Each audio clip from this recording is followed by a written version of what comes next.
This is Invested in Climate with Jason Rissman. I see climate as the world's biggest, most diverse, most important movement in human history. Millions of people dedicate themselves every day to protecting the planet. This podcast shares conversations with advocates, entrepreneurs, investors, policy experts, and anyone else that can push our thinking about what's possible and what needs to happen to address climate change. If you have ideas for episodes or feedback, get in touch on LinkedIn. If you enjoy the show, please leave a rating on Apple or Spotify. I'm currently building a new venture. It's related to storytelling and how we engage all sorts of folks in meaningful climate action. If you have expertise in this area, big ideas, or examples of something that's really working, get in touch. Thanks for listening and for doing whatever it is you're doing to support climate progress. Okay, let's get started. If education is so powerful, it is so important, why is it so difficult to attain and so impossible to fund? That's what we need to change. Hi, everyone. Education and our ability to respond to climate change are inexorably linked. Major international studies have shown that education is the single strongest predictor of whether or not someone is aware of climate change. And in the US, while 74% of Americans support climate action, support is typically 10 to 20 points higher among those with a college education. And it's not just about perceptions on climate change. A more educated workforce is better able to innovate, accelerate the climate transition, and adapt in a less stable world, especially if that education builds climate-resilient skills. One could almost imagine a university designed around this need. And that is exactly what the team at Unity Environmental University are building. Today, I'm joined by Unity President Dr. Melik Khoury, who is creating not just a new curriculum, but a new, more inclusive approach to higher ed. Dr. Khoury argues powerfully against the elitism that has underpinned our educational system and climate narratives. We spoke about his background, the role of education in addressing climate change, how Unity is different, and the influence it could have. Dr. Khoury's energy is contagious, and I'm sure he'll get you thinking. Enjoy. Dr. Melik Khoury, welcome to Invested in Climate. Very excited for this conversation. Welcome. Thank you. Thank you for having me. Dr. Khoury, I'm excited to learn a lot about you as well as about the university that you lead. We've published other episodes on education, but having a full-scale university that is focused specifically on the climate transition is really exciting. Let's get some background before we dive in. You've built and now lead Unity Environmental University, which, as the name states, is explicitly focused on climate and environmental skills and solutions. How did you get there? What experiences early in your life most shaped the direction that you ultimately chose? That's a fascinating question. I was born and raised in West Africa, on the coast, in a resource-rich yet poor country. And, it was amazing that I lived around this ecosystem of wildlife, ocean, marine, and a beautiful ecosystem of the environment, tourism. Yet I was completely and utterly blind to it. It wasn't until I came to the United States and I started to get an education at the university main system that I realized that there's an entire invisibility of how we interact with the planet. And once I started to look back at my youth, I realized how amazing it would have been if we had the education and the background for what was all around us that we couldn't see. And that really, as a latecomer to the world of the environmental sciences, I became quite passionate about the idea that the environment had to be more than political rhetoric or just activism or an ideology or morality, but really impact the world globally. And what better way to do that than with education? And that's kind of where I got my passion from. So when I got the opportunity to work at Unity, which was already a well-established environmental science institution, it became an opportunity of a lifetime.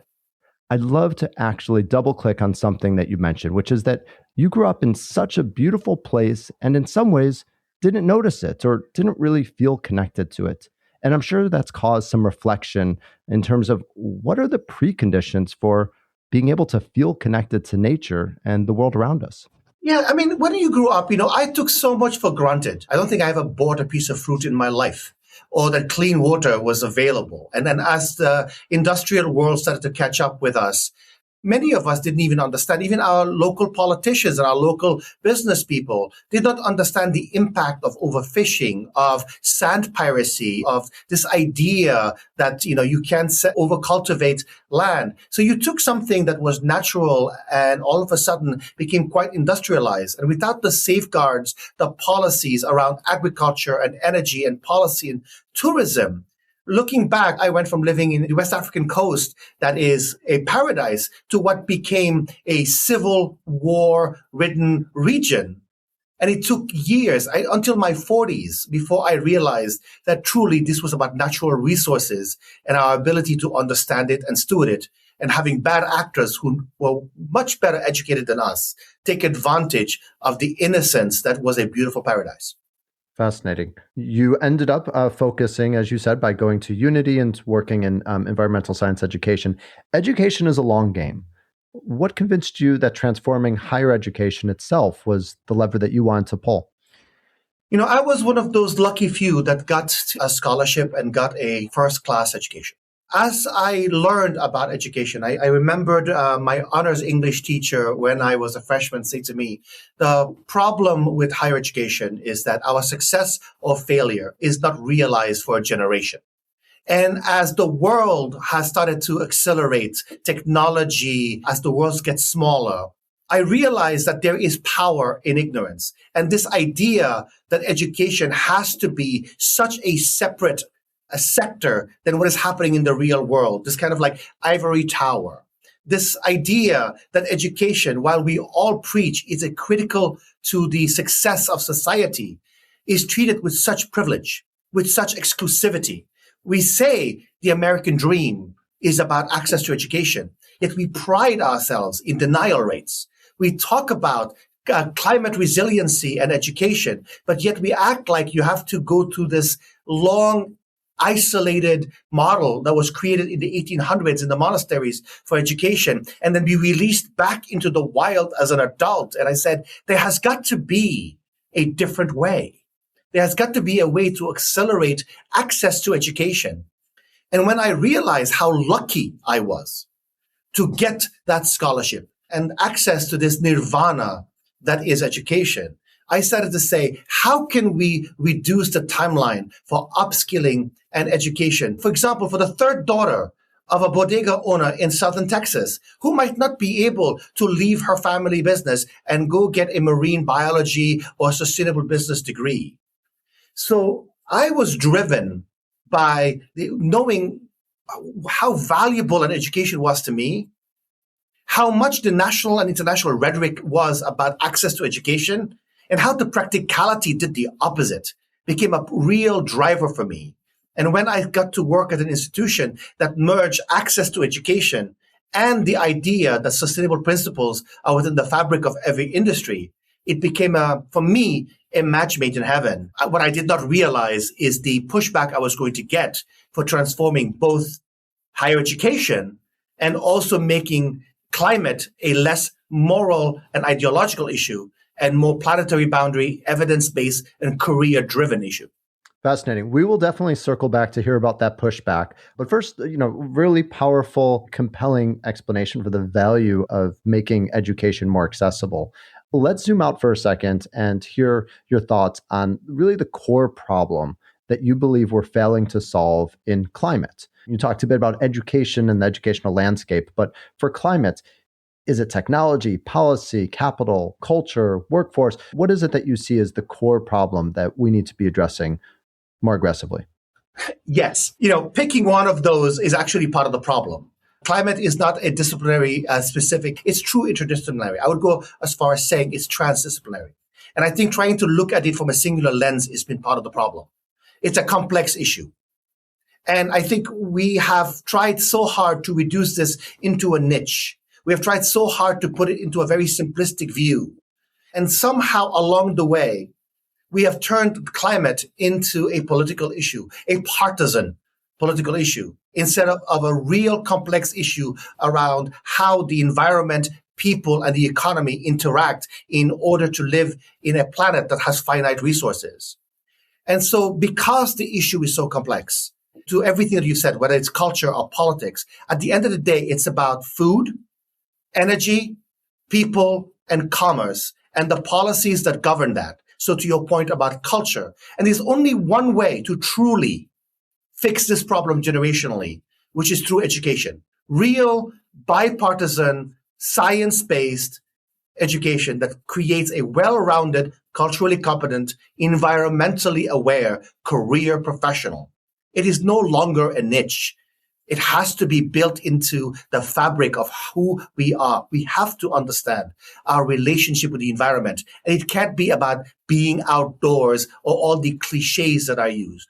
One of the things that breaks my heart a lot is when I look at some of the most fantastic innovations that have happened in climate resiliency, in technology over the last 10 years. Most of those companies and most of those people actually don't identify as environmentalists because that means something when they should be, because sustainability is the framework in which we can continue to evolve as a species and have a harmonious relationship with the only planet and the only resource that we have.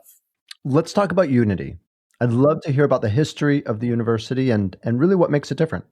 So Unity, since the 70s, has always been an early adopter and a mover in the area of the environmental sciences and sustainability. But for the longest time, the model was like most higher education models. It was designed around a residential campus with a few hundred students. And I've always tried to figure out how is that scalable? And so for us at Unity, I do stand on the shoulders of giants.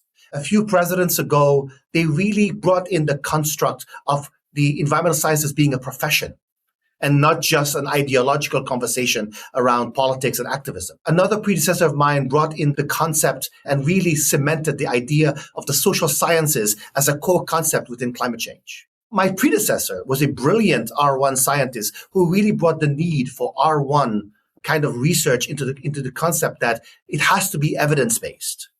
And, we are known to be the first college in the country, I think maybe even the world, to divest our endowment from fossil fuels back, a long time ago. That was before me.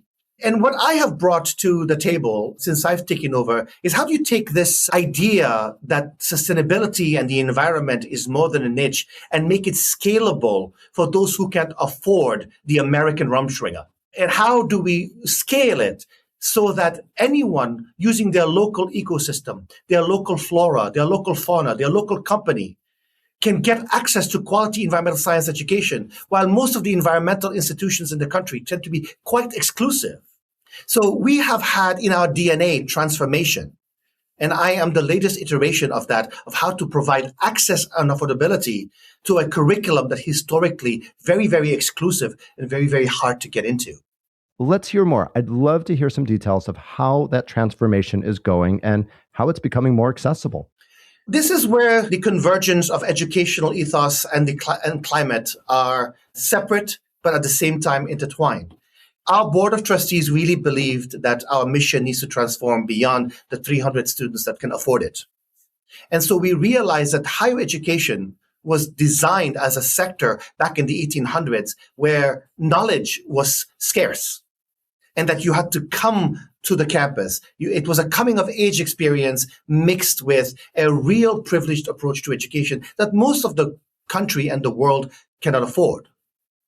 And so I'll give you a very specific example. For years, we had a very, very strong marine biology program. No amount of branding, no amount of recruitment, no amount of hiring the best scientists got us to be able to get more than 40 or 50 students on campus studying marine biology. When we changed our governance model to really lean itself to adaptability instead of basically protecting tradition, once we changed the operational model, we were able to break down the curriculum with learning designers and curriculum designers and subject matter experts, and using a platform of technology, create a flexible curriculum that is one course at a time, still allowing students to be full-time, allowing them to work, allow them to be where they are and not have to come to us. And our marine biology program went from 40 students to almost 3,000. So we knew we were onto something, that education had to be unbundled, and unbundling it and providing the right kind of support was not in opposition to quality education or rigor. It was truly about changing the operational model, the governance model, and even the construct of an 18th century faculty position that we no longer adhere to because we broke it into 6 distinct positions, each allowing a level of specialization that has made us significantly nimble, where we can launch a program anywhere in the world in 12 weeks or less. Let's go deeper and hear more about the scale you're reaching, the role of technology, and what you're describing as a new operational model. A lot of our peers in the environmental space that are residential, I think about 40% of our peer schools are closed. Yet we say climate is one of the most important issues of our time. Why are those colleges closing? I think it's not because they don't have good faculty or good leadership. It's a model that was never designed to scale, that is getting less and less affordable because, when we started this idea that everybody deserves an education in 1965, right, the Pell Grant paid for, and the GI Bill paid for most of it, and now it doesn't. Increased costs, but we've never taken a model that was designed for exclusivity and figure out a way to scale it. And so we realized that very, very quickly. And once we changed that, we went from an institution that had an average enrollment of about 500 to a little bit over 10,000 right now.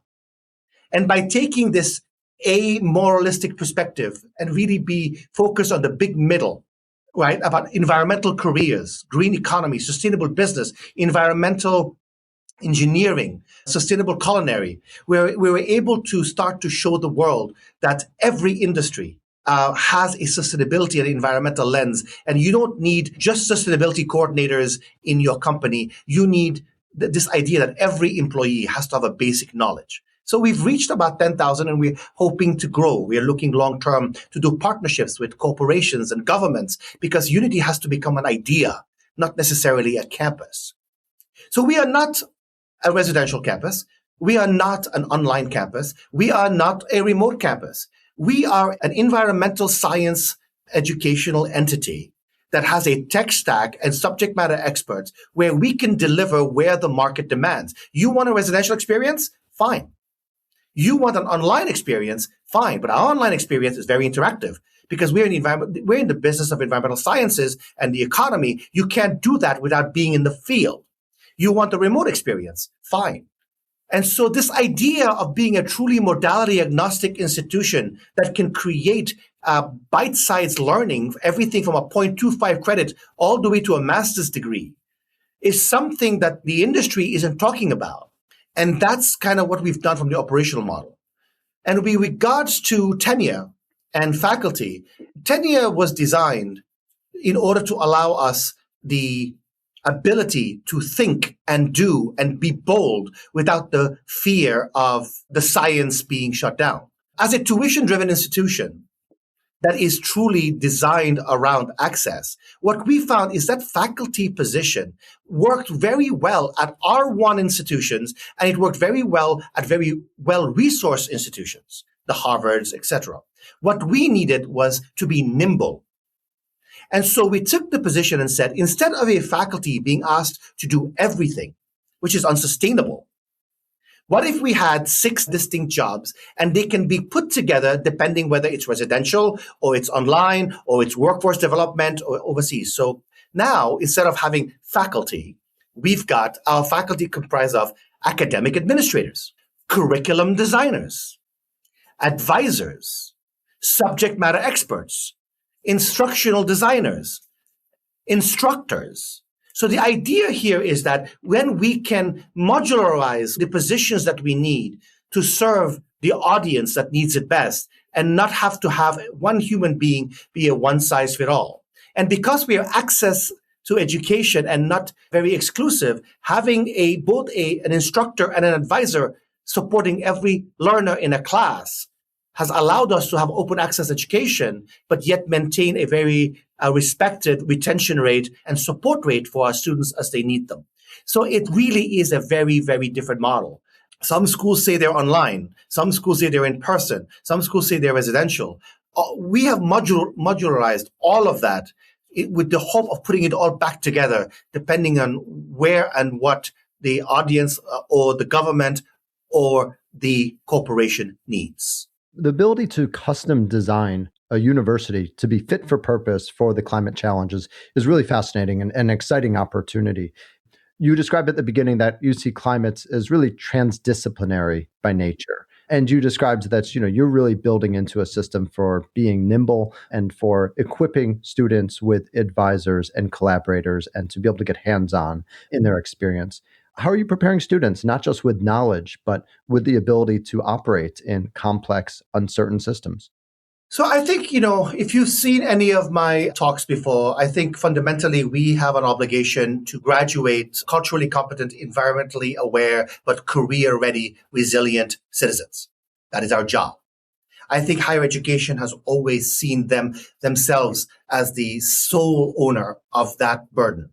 And we have got to figure out a way for governments, corporations, and universities to remain independent of each other, because that is critical, but yet collaborate for relevancy in a certain way. Because with the advent of technology, you are able to spread that learning across multiple years in a very, very different way. So at Unity, for example, unlike even some of the elite institutions that have climate and sustainability, it is not a department that you get to take electives at. Just like in the 90s when we had writing across the curriculum. Every course, because our courses are built by 4 people, not just a faculty member, a curriculum designer, an instructional designer, a subject matter expert, and the dean in charge of that subsidiary. We are building each course so that it has latently built into it the understanding of planetary boundaries, the understanding of the relationship of an ecosystem within the world of whether it's economy or culinary or wildlife or policy. So baking it into the fabric of the curriculum, creating real life opportunities for interns where people are, creating capstone projects. So we've got a career function at Unity that isn't just about preparing students how to do resumes, but really working with them to find internships and apprenticeships and the ability to get that first job or go to grad school or be an entrepreneur. So that is really where we are. And even the definition of sustainability back in the day was always about transdisciplinarity and bringing in both real life and theory. So this balance of practitioners, theorists, curriculum designers, and the industry, I think is our ability to kind of graduate that student who doesn't have to take a break from life unless they can afford it, who doesn't have to decide between learning and working, and who can stop out instead of drop out and really take learning as a lifelong endeavor, whether they want to compress it into a micro-credential or barrel through and get a degree quickly. But the degree has to be relevant. And this doesn't even start to touch upon the advent of AI, which is upending learning as we know it. Because I have been saying for a while now, for the first time in human history, we are no longer, and we won't be very soon, the only generators of knowledge. And so how does education find its footing in a world where knowledge is no longer scarce, but the quality, the authenticity of that knowledge is more important? And how do we work in a highly digitized world where AI is here and it's going to impact the environment in positive and in negative ways? We will definitely circle back to AI and your views on its role currently as well as longer term. But you clearly, as an adaptive organization, are not just focused on teaching your students, but I imagine also learning from them. And I'd be curious, as you have this unique focus of getting to be really just focused on planetary crisis and preparing students to have careers in addressing it, what are you learning from your students and about them as learners, as well as just about how younger generations see climate, careers, and responsibility? It's really a mixed bag. I mean, the fact that we have dedicated advisors to our students, we are getting both qualitative and quantitative information based on their feedback in real time. And because we have the term-based, we're not having to wait 3-4 years to figure out what our students think. So on the pro side, for example, students love the flexibility. The fact that they can get a quality environmental science education when most of the other institutions are in the 80,000, 90,000 with waiting lists gives them an opportunity to follow their passion in a way that they didn't think higher ed would ever serve them. And the fact that, for example, we have frozen tuition with no fees from 2018 to 2030 to give out this socioeconomic population a little bit of confidence in a world where tuition keeps going up. The idea that the environmental sciences is more than simply what many of them thought. Because if you think about it, if you look at our majors, wildlife biology, sustainable business, environmental engineering, animal behavior, biophilic design, expanding their mind that the environment is not a single subject. It's not this idea environmental studies, but it is truly a career ecosystem, from park rangers to EPA workers to climate advocacy to sustainable business and logistics. They're beginning to realize that there is a lot more to being an employee, an entrepreneur, a graduate student with this kind of skill than they even thought was possible. The other thing that we are learning from them outside of the flexibility, the affordability, and the career opportunities, though, is that because we are tapping into a socioeconomic population that does not have the privilege of study abroad and some of the things, there's sometimes a little bit of a sense of loss that once they learn. Let me give you a very specific example. When we were a residential campus, we used to have a fantastic dendrology class. And our faculty member would teach plant identification. Then they would send our students all over campus, and they would do the field work of identifying, and they'd come back to the classroom. And this is the birch, this is the chestnut, this is the pine. But using our technology and this ecosystem. And now I have a student in Arizona. I have a student in Dubai. I have a student in Florida. The richness of the conversation is beyond and challenging the mindset that the students from all over the world coming to the classroom is better than us reaching students from all over the world is something that they're realizing. But because we are not a political organization and we don't subscribe to the U.S. News and Report and we don't fit the mold, I feel like the scholarship opportunity, the grant opportunity that some of our students should be getting, they're not getting because many of these organizations are still looking for the 19th century elite schools' reputation as the brand standard for education. And that is a tension that sometimes our students face when going into the workforce, when going into grad school. But at the same time, I have made the argument that if Stanford and these big elite institutions can graduate the top 1% of the climate leaders, the knowledge gap between the rest of the world is too great. And we need to bring the bottom up. And the idea of reputation only counts with privilege and exclusivity. But we've got to find a new measure for success, which is why we at Unity are so proud that we have become the #1 private school for social mobility. Because at the end of the day, we have to bring the bottom up. Because ignorance is the enemy. If some of the elite schools want to be the West Point of higher ed, somebody has to take care of the enlisted soldiers. And I am done with these schools who covet exclusivity and privilege under the idea of access while telling the world you need an education. People are beginning to lose faith in our industry. When I talk to corporations, I have to spend 20 minutes debunking the ideas of how difficult we are to work with. Because the mind's eye of how difficult we are to work with as an industry is something that is hurting. If we go by the wayside as an industry and we don't adapt and we don't transform, there will be new entrants. And that new entrant might not be as altruistic as higher education is today. But the jury is still out. I think it brings up a couple of really interesting questions, which are, what does a successful climate-focused university look like 10 years from now? And if you're successful, how will you influence the broader ecosystem of higher ed more generally?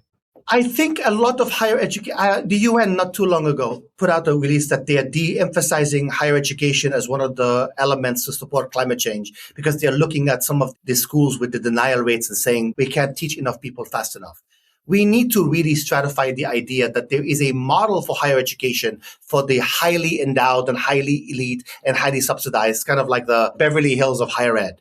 But the rest of us have to stop coveting that as the goal and start to really think about this. How do we create a model that is truly accessible to everyone all the time? And so for me, success at Unity is a wider adoption of a flexible model that is built around the idea of the modern learner, that where the bridge between an employer and a university is gray because we are both very, very flexible. The idea that education can truly be on demand as you need it, whether you're looking for a traditional residential or bite size or whatever it may be. So for me, success is finally did knowing that there are different types of education, but the content is the same. It is truly about educating society, because you're seeing what's happening in the world today. When we cannot decipher right from wrong, when we are isolated in echo chambers, when we don't have the critical thinking and resilience to adapt into a global economy, not everybody can hide in Elysium. And so for me, unity is an idea, one that needs to be adopted beyond the boundaries of our institution to a way of thinking. No human being should ever have to grow up not knowing that the ecosystem around them is eroding with bad policy and bad actors, simply because we don't understand the economics of climate. We don't understand the value of natural resources. We've got to find a way to make education the platform with which there is a basic level of knowledge for humanity. Because if we do that, it is profitable. If we do that, just like Henry Ford realized that pay your people better and they can buy your product, educate your people better and they can change the world. And that is the idea. The idea is access to education, not access to what to think, access to how to think, access to how to be a global citizen. That's our mission. And if we are put in a box because the left is a little bit suspicious of us, or I would say the far left, because we are too practical, the right is afraid of us because it's environment, so clearly we are activists, we are left with the small 80% in the middle. And they are the ones that I'm trying to reach. Those companies, those donors, those investors, those governments who understand that education has to be invisible but powerful. And we have the tech stack, the governance, and the ability to take subject matter experts from all over the world, learners from all over the world, and connect them around real life wicked problems. That is the education of the future. I promised I would circle back to the question of AI. And this feels like a good moment. Universities play many roles: knowledge acquisition, skill development, social network connection formation, all sorts of thinking and reasoning and creative skill development. How does it change with AI, both generally as well as for a climate-focused university like Unity? I don't think we, as a human species, understand the full impact of AI. Some are talking The Matrix. Some are talking Battlestar Galactica. Some are talking Star Trek. So a few metaphors to bring the conversation down a bit. However, higher education has always been the guardian and the owners of knowledge. And that is going to change. The concept of learning is going to change with AI. And so we, for example, have been asked as an environmental science institution, why are we not against AI? Especially with the idea of the energy and water and all of the elements that evolution of that science is happening. At the same time, we have a double whammy. As an institution of higher education, why are we not banning AI as cheating and lazy thinking? And the truth is, we don't know what we don't know. But what better sector than higher education to embrace this emerging technology, to understand it, so we can provide an objective lens for government, economy, and society about the appropriate use of AI. That's the position that we've taken. That's why when people banned AI, we didn't. And not because we have the answers, and not because we think AI is the end-all be-all, because we don't know. But what I do know is that a graduate who has feared AI for 4.5 to 6 years is not going to be competitive in the global economy and be able to have a cogent conversation about what is good, what is bad, and what is ugly. We made that mistake with the internet. However, I will also argue that AI is the first technology in the world that will be capable of making independent decision. And so we cannot treat this as another website and another technology. It is going to transform humanity. And right now, our 20th century politics, our 20th century governance, our 20th century way of learning is going to hurt society more than it helps us if we don't adopt it quickly. We need objective lenses to evaluate the efficacy of the emerging AI and not partisan politics, partisan rhetoric. And that is the challenge that I am trying to do with how do you embrace AI but not accept it. Unfortunately, in academia, it has been reduced to use a blue book. I would argue that cheating happened well before AI. Our students buy papers from websites. There are many ways to cheat. Yes, AI has made that easier, but we have an obligation then to change how we assess learning if the way we assess learning is no longer relevant, instead of saying, come to higher education and we will block the real world out from you. Relevance is our enemy in higher education, and AI is an accelerator. And that is the modern challenge that I think most institutions are not yet facing. They're trying to turn it into a tool or a fad or something. And I'm trying to figure out, how do I graduate a population that is AI fluent instead of all of this AI? We will probably never have an AI major, but our graduates need to understand the good, the bad, and the ugly of the impact of AI. And as research evolves, as things come to be known, we as institutions of higher education have to be able to adapt the curriculum, the learning, and the assessment to deal with the impact of AI on society, economy, and people as we know it. For a university that is focused on using technology to create more access to education, I imagine that you're experimenting with a lot of different uses of AI to fulfill that mission. And I'd love to just hear some of the examples and some of the experiments that you're running, and maybe even some of the things that you're thinking about doing in the future but have yet to try. Right now, one of our ambitious goals is we believe that we need to create a lifelong guide on the side AI that learns from the student from the day that they get introduced to university until the day that they retire. And we are trying to build a life cycle. We call it UNA, where right now we're kind of building it around the life cycle of a student. So we started with a prospect and an applicant, and we're going to keep going down the line. So that is one way that we're doing something that learns with you, grows with you, gets to know you, really becomes your guide on the side. As you can imagine, that is a very expensive endeavor for a tuition-driven institution. So we are doing it on the margins, slowly but surely. We could do it a lot faster, but unfortunately, we are yet to get that grant or that donor or that partner, but it'll come. At the same time, we're experimenting with automation within the industry. I have a challenge to my team that every employee between now and 2030 at the entry level needs to make a minimum of $100,000 with full benefits at Unity if you're full-time. And so how do we use AI and automation to amplify the value of our employee? We know what the average 45 to 50 hours a week creates for every position. How can we partner that with AI so that that position is more valuable? At the same time, we are creating some of our own bespoke LLM to our own server called Lisa Frankenstein, where our first successful foray was creating an AI tutor for a specific assignment that is energy friendly because it is only restricted to that one assignment and allows the student in a Socratic approach to continue to have dialogue around that assignment until the AI guide says, this is now ready to submit to your faculty member. So the idea here that we can use it for intelligence, for analytics, for automation, for tutoring, for recruitment, for creating a knowledgeable partner for a learner across their life cycle are the few ways that we believe that AI can be incorporated within the fabric of the lifetime value of a learner.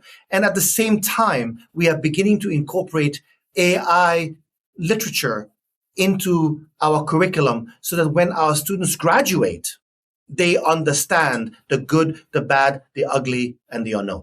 So those are a few ways that we are trying to be avant-garde, if you will, with AI in the environment. Because you've seen this. I mean, AI has the potential to cure diseases. It has the opportunity to compute weather patterns with a level of accuracy that no computer can currently do and no human mind can wrap around. It could create the most efficient energy that there is between fusion and fission. It could help with agriculture. There are so many things that it can do, but it has to be understood. It has to be governed. It has to become part of our lexicon. Otherwise, we will fear it and bad actors will take advantage of it. I'd love to hear your thoughts around momentum within the climate space. There's a narrative that the climate movement has lost momentum, that it's hit headwinds politically and culturally, and that there's not as much interest or momentum to pursue climate solutions. And you're on the front lines of people that are starting careers or building careers. And I'd be curious to hear your perspective on how much interest is there? Where is it coming from? And how is it changing? I think there's a misnomer. What's the best way to put this very directly? There isn't a politician, corporation, student, or employer that isn't talking about the impact of climate change, the sciences, the economy, sustainability within the fabric of their industry. I think somehow, because of a small population of people that started in the 60s and 70s, we have a brand problem. There is a small group of highly privileged folks who are very progressive in the 60s, who got stuck in time, who think they're still progressive, who are the megaphones for the environmental movement. The average person thinks the environment is elite, it's privileged, and it's political, when in reality, it's economic, it's real, and it's relevant. When you get beyond the facade of that elitism, who is going to argue that good policy around food, energy, agriculture, policy, government, cultural competency is something we all don't want? We've got to stop acting like this is a political issue. This is a complex issue around the human sustainability and our interactions with the environment. So when you start to talk to young adults, when you start to talk to people from all walks of life, 20 minutes into the conversation, they start to go, oh my God, that makes sense. I love hunting. I can't hunt all the deer in one season. Then I will have nothing to hunt in the future. I can't overgrow on my field. I have to do crop rotation, crop share. There are so many sustainability and real impact around overfishing and sand piracy. The enemy here, my friend, is ignorance. Most of the people that I believe are the biggest violators of environmental efficacy are the ones who are very well learned and know it and take advantage of the ignorant that don't know any better. So we sell our water rights. We allow people to overfish because the one mistake that they're making is short-term thinking, which is impossible to do if you have a baseline for education. I have always said, whether it is economic disparity, racial disparity, social disparity, all of that has one root problem: ignorance. When you know, it is hard to hate. And so for me, the idea that the environment, I actually had this argument with somebody last week where they said, with the current administration, I'm like, no, that's the problem. This cannot be about politics and who's in charge. This has to be about making an economic argument for people, profit, and planet, and creating the system and infrastructure for people to understand so they don't vote against their interest. So I don't think the climate is waning. I think the political rhetoric needs to be less dominant. I used to have a professor who used to say, if mainframe computers were politicized, we would not have iPads today. That's what's happening with climate. Dr. Khoury, let's close out with your reflections on how, at a broader level, we really attack ignorance. The work you're doing at Unity is really inspiring, both in terms of your increased reach as well as your potential influence on higher ed. I'm curious what else needs to happen. I think that your question is complex because there are two competing factors in the answer. One is access to education and the definition of education, and two, the incorporation and mainstreaming of the environment and sustainability within the fabric of that education. I do believe that the United States, for example, is one of the few countries, modern countries in the world, that does not have a national curriculum that is a common core across all universities. We have to change the idea that all these universities are homogenous and they offer the same thing. The elites offer networking. Math 101 is Math 101. We have to stratify our educational system, not on what is better and what is worse, but what are their purpose. We have to create models outside of those elite institutions that says, if we care about access to education, why are we creating so many barriers? We have to modernize our curriculum so that it is compatible with the modern learner and society. So we really have to look at a model that was created in the 1800s, democratized by the Greeks, right? Democratized by the United States, that has never evolved in its governance or in its measure of quality. If education is so powerful, it is so important, why is it so difficult to attain and so impossible to fund? That's what we need to change. It is an industry, make no mistake. And I have been asked why we, like other schools, do not close with dignity. Because I would rather fight and to provide access to education with every dollar that I have than to say, because it is not perfect, I am going to succumb to ignorance and let only those who were open 200 years ago, those with the big dollar amounts and the big endowments, be the only people who can provide access to education. And they are not about scale. They are about capacity. We need to be about scale. Companies, tech firms, investors, donors need to start to understand that it is not enough to fund the elites, but fund the institutions and partner with institutions like us who are willing to adapt so that the graduates of the elites have an employee base to partner with.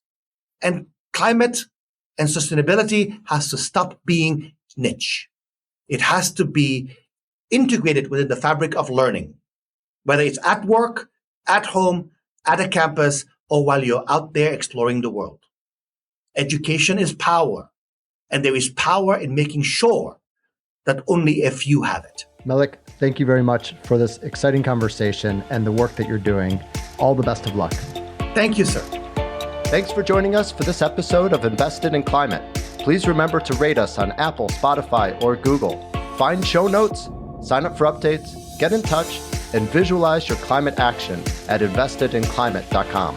This podcast is for informational and entertainment purposes only and does not constitute financial, accounting, or legal advice. Thanks again.